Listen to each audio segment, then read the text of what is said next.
Girl, my name's Kara Adams. I just want to say thanks for joining me. You're going to be glad you did, because tonight we're going over downward facing dog. Downward facing dog is Adho Mukha Svanasana. Try to say that 3 times super fast in a row. So Adho Mukha Svanasana, downward facing dog, is very simple, and it's a great stretch for your entire backside. It's a great stretch for the back of the legs. It's a great stretch for your glutes, for your back, and even releasing a little bit in the back of the neck. So this stretch also, I'm going to show you one modification for it. You can, if you have any issues in your wrist, you can go on to your elbows, and that's just a nice little modification. And sometimes people call that the dolphin pose. And so downward facing dog, you're going to start on all fours.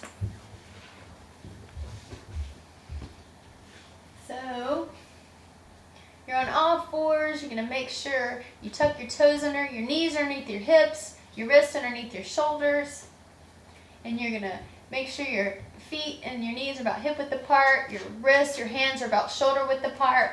And you're going to lift your tail up, reach your heels down, and reach the head towards the floor in between the arms.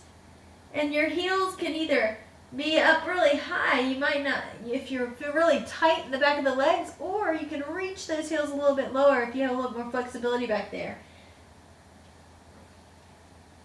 So you're going to feel this stretch all along your back, and you're going to make sure that you're lifting the sit bones up, but reaching the heels down, pressing throughout the fingers. You're not allowing your elbows to go out, but you're internally rotate the elbows, kind of gaze towards each other. And remember, those hands are shoulder width apart, feet are hip width apart, and reaching the shoulders, relaxing throughout the back of the body, but also working, because you're kind of feeling the distributing your weight towards the back of the legs into the feet, and also in the hands. You're not just going from one end to the other. You're really distributing that weight, so you're not just in one area. So that's downward facing dog. And you want to feel that through the entire back of the body. So even maybe if you feel it in your latissimus dorsi and those muscles and rhomboids, and maybe a little bit in your trapezius, and just want to make sure you don't feel more tension. And a lot of times it's going to be uncomfortable to start with. A lot of people, they're like, downward facing dog. And then you hear the instructor say, well, that's a resting position.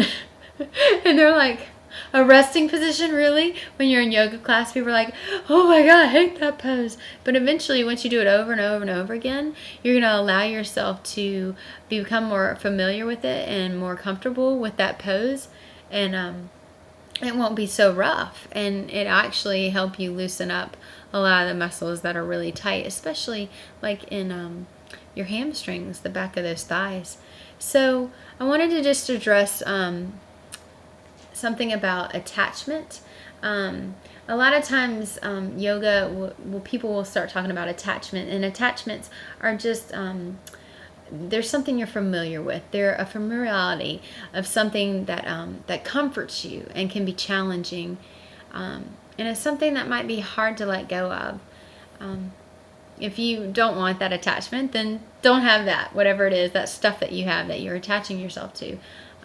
Maybe it's something you need, like, something at Starbucks, like some kind of mocha latte in the mornings, every morning, or, your coffee every morning, something that you're like, oh, I need that, and I'm used to that, and I just become accustomed to it, excuse me. That can be an attachment. Anything, humans, animals, anything can be an attachment. And allowing yourself to kind of detach yourself sometimes, like with little meditation or yoga, can help you get grounded and get to a place where you can find that peace and that that zone of contentment. Anyway, I hope you have a wonderful evening. Namaste.